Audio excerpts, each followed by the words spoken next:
Family limited partnerships, a powerful but tricky tool. I'm David Parker with the Law Office of David Parker and another entry on my video blog. Nobody knows what is going to happen to the $5 million exemption after 2012. Anybody with significant net worth should look into using an FLP.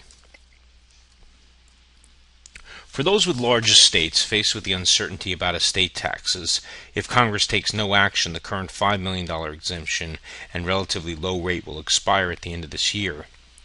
Tools of New York estate planning and New York asset protection exist to help in leveraging transfers of wealth between the generations.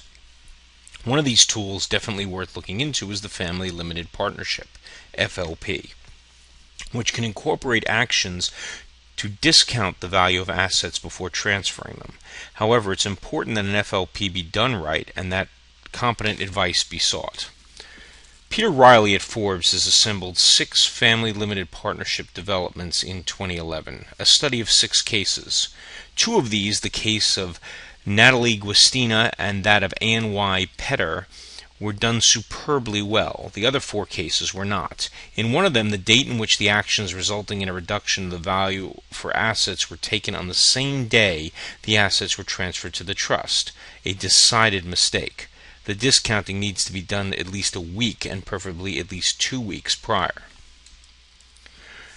Another case involved the use of fractional undivided interest rather than an FLP.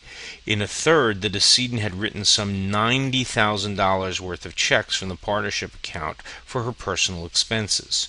In the fourth, a father set up an FLP to which his son was supposed to contribute a small amount of money to secure his own ownership interest. But this never happened because the father failed to set up a cash account for the partnership. In short, there are a great many things that can go wrong with the execution and planning of this powerful tool of estate planning.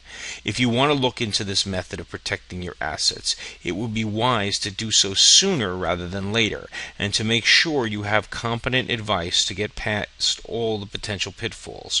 The Forbes article is worth reading in its entirety. I'm David Parker with the Law Office of David Parker, and this is another entry on my video blog.